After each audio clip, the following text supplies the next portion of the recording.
Yon, kamusta muli mga kwento? Welcome back dito sa ating channel, ang Kanta Kwento. Alright. Yun. Ito mga kwento, isa na naman napakalupit na kanta. Syempre, walang iba kundi ang ating Sir Ruel Carino. Palakpakan natin mga kwento. Ang kanta na to ay isang kinanta niya to sa, nag-guest siya sa RJ Bistro, no? If I Never Sing Another Song, no? Hindi ko alam kung sino kumanta pero baka sabihin nila dito, ano? Dito siya kay Sir RJ Jacinto. Thank you Sir RJ Jacinto sa paghatid sa mga ganitong kanta. At bago nga natin i-play ito mga kakwento, samahan niyo ako please. Hinihingi ko ang inyong like, share, and subscribe dito sa ating channel, no? Simpleng bagay lang yung mga kwento, isang click lang pero napakalaking bagay na dito sa ating channel. At appreciate ko ng malaki yun, no? Mga kwento. At comment nyo kung taga saan kayo para malaman natin kung hanggang saan umaabot ang kwento natin ito.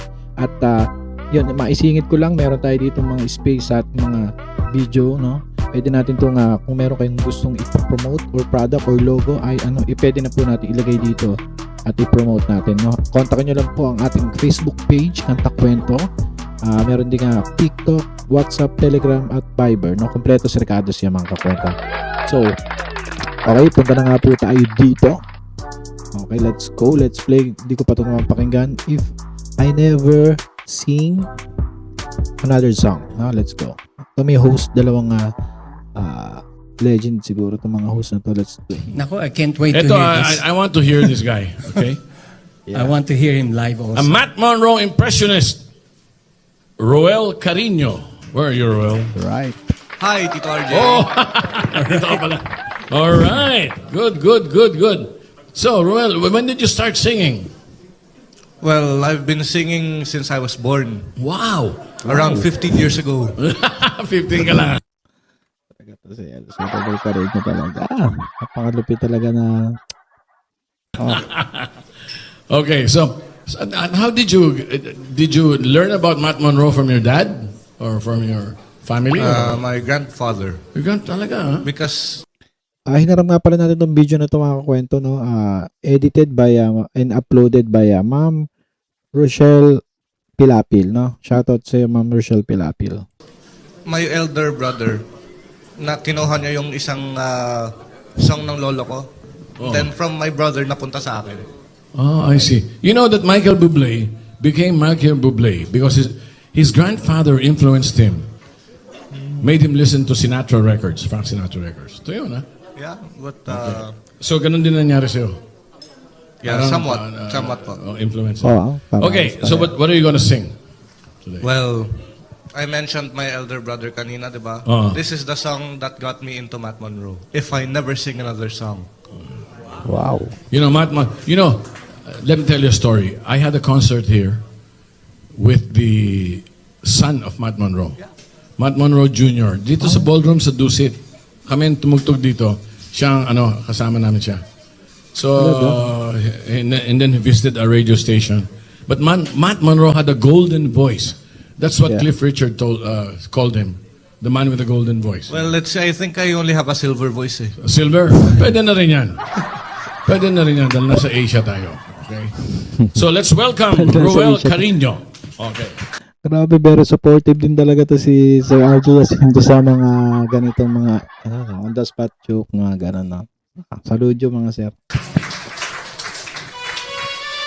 Yeah, golden voice at a silver voice from Philippines.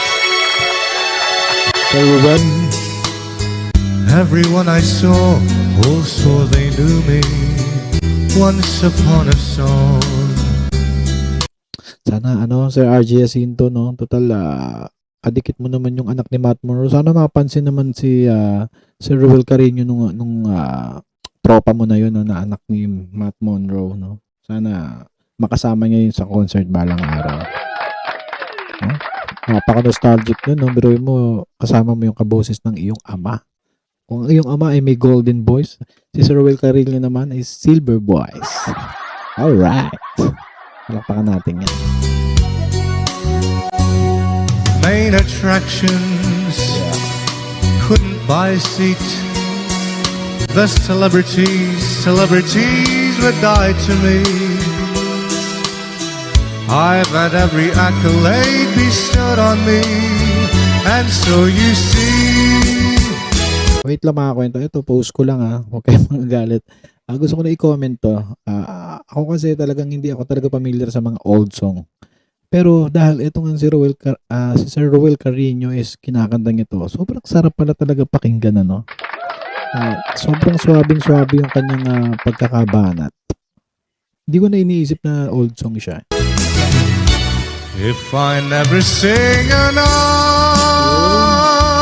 you know my name. If I never sing another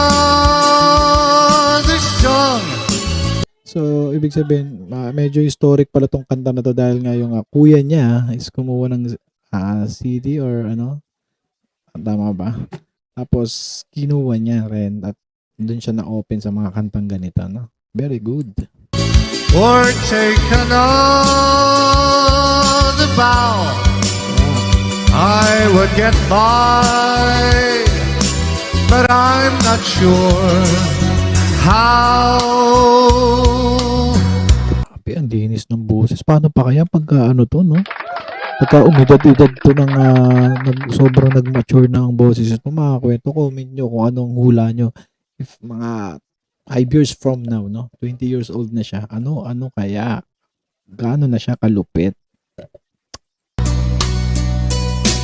Always posing, Yeah.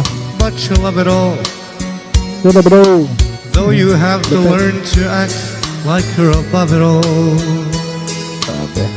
Everything I did, the world applauded. Once upon a star.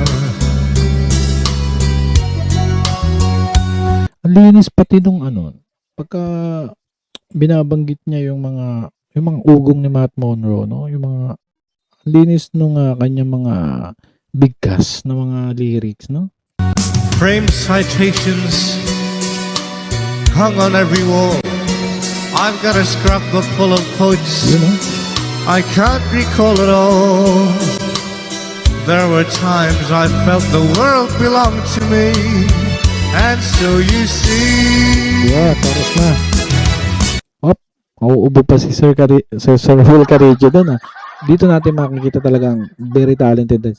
Kahit merong alam mo yun, yung tuloy-tuloy lang ang perform at ibinibigay ang buong lakas, no? Magbigan pa siya maubo dito. If I never sing another song, it shouldn't bother me. I've had my share. Ito, tawag dito on the spot to. Kasi -1 lang ang ginamit Hindi banda, no? So, no rehearsal, no ano. Ayun, si Sir Elvis, na sumilip bigla, Hi, Sir Elvis Presley. I would get by, but I'm not sure how. Swabe. La la la la la la la. Yeah. Grabe, nakakakilabot. Naroon na pagkaganyan ng mga yung mga yung ganyang kanta na kuha niya na talaga yung gusto niya makuha at talagang napakalinis, plakado. La la la la la la la la la.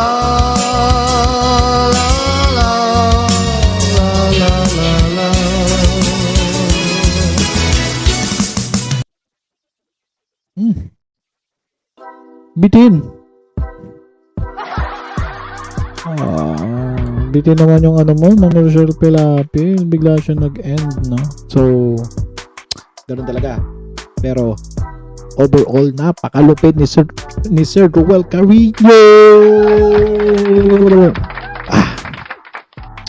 Wala na ako masabi dito kay Sir Ruel Carino, mga kakwento, dahil nga sobrang lupit, no?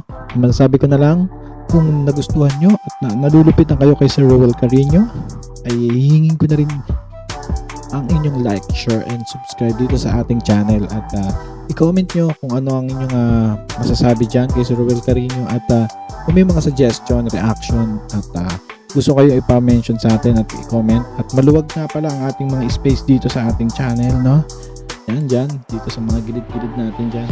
At pwede natin ilagay kung anong meron kayong product dyan. Basta kontakin nyo lang po ang ating Facebook page, Kanta Kwento. Meron tayong Facebook page, TikTok, Viber, WhatsApp, Telegram, lahat dyan, no? Search nyo lang po ang Kanta Kwento. Let's clap our hands to Sir Ruel Carino. At shoutout sa mga RFC, no? At sa mga OFW natin, mga kababayan dyan. At yun, muli, ito, hindi ba sabihin ko, don't forget like, share, and subscribe, and then comment nyo rin pala kung taga saan kayo para malaman natin kung hanggang saan at sino-sino tayo nakakapanood itong video na ito. At muli, ito ang Kanta Kwento na nagsasabi, mabuhay ang talentong Pilipino. Bye-bye. See you on the next vlog, mga kakwento. Kanta kwento, sabay-sabay tayo.